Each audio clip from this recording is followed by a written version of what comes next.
Salam jumpa. Kali ini saya akan menjelaskan tentang gending wigati laras slendro pathet manyura kendangan lolo atau lolo. Gending ini terdiri dari 32 sabetan balungan dalam satu putaran gong atau dalam satu gongan. Mirip dengan gending yang memiliki pola kendangan ladrang. Keduanya memiliki 32 sabetan balungan dalam satu gongan.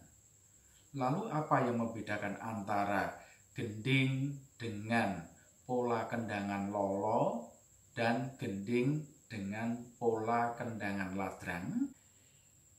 Kalau ladrang berisi 32 sabetan yang dibagi dalam 4 kenongan, sehingga dalam satu kenongan berisi 8 sabetan balungan.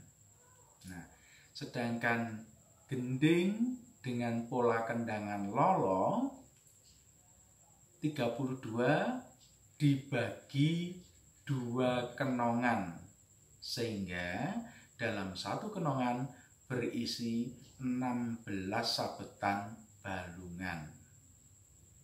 Kemudian ciri yang lain, bila pada gending dengan pola kendangan ladrang kita menggunakan kendang kalih, maka pada gending dengan pola kendangan lolo kita menggunakan kendang ageng atau kendang bem.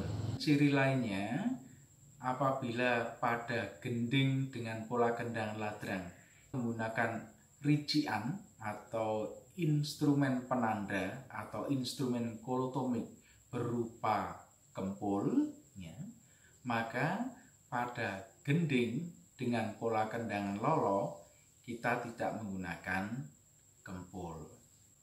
Selanjutnya saya akan menjelaskan tentang pola penyajian gending wigati laras slendro pathet manyura kendangan lolo dawah gending sekar PP laras slendro pathet manyura kendangan ladrang. Pola penyajian gending ini diawali dengan tabuhan pada rician rebab. Sebagai penanda, rebab memainkan culian, yaitu lagon yang paling pendek dan paling sederhana. Mirip dengan senggrengan pada tradisi karawitan gaya Surakarta, yaitu pathetan yang paling pendek dan paling sederhana. Selanjutnya, bagian buko dimainkan pada rician rebab.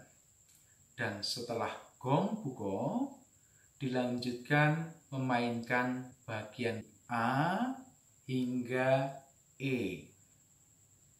E adalah bagian akhir dari gending wigati.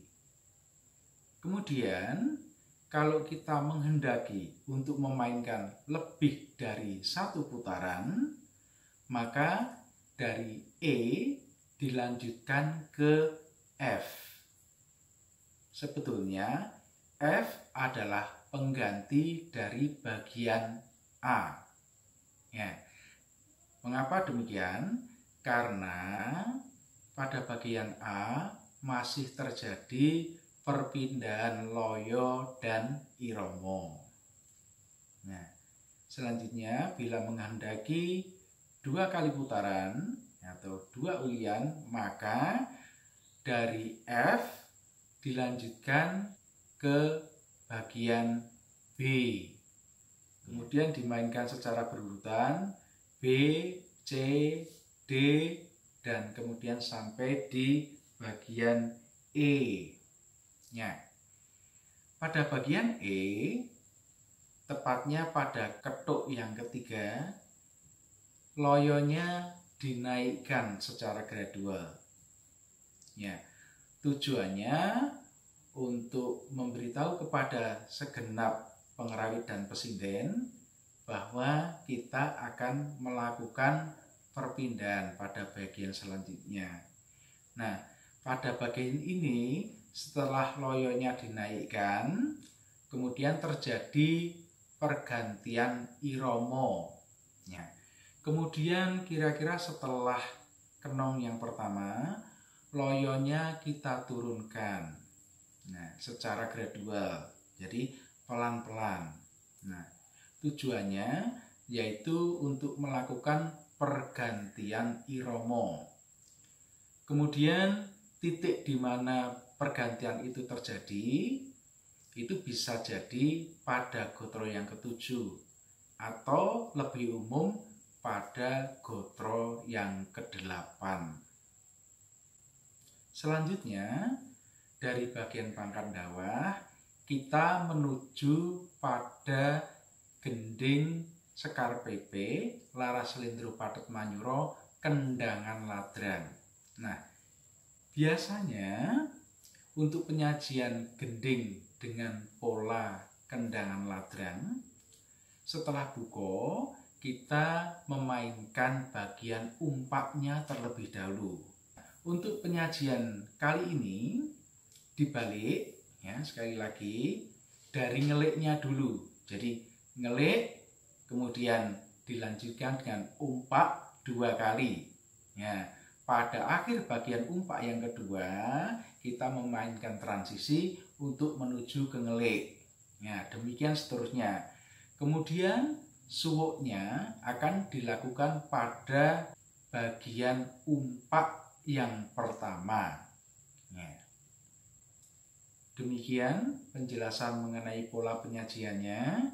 Selanjutnya akan kita coba perbagian.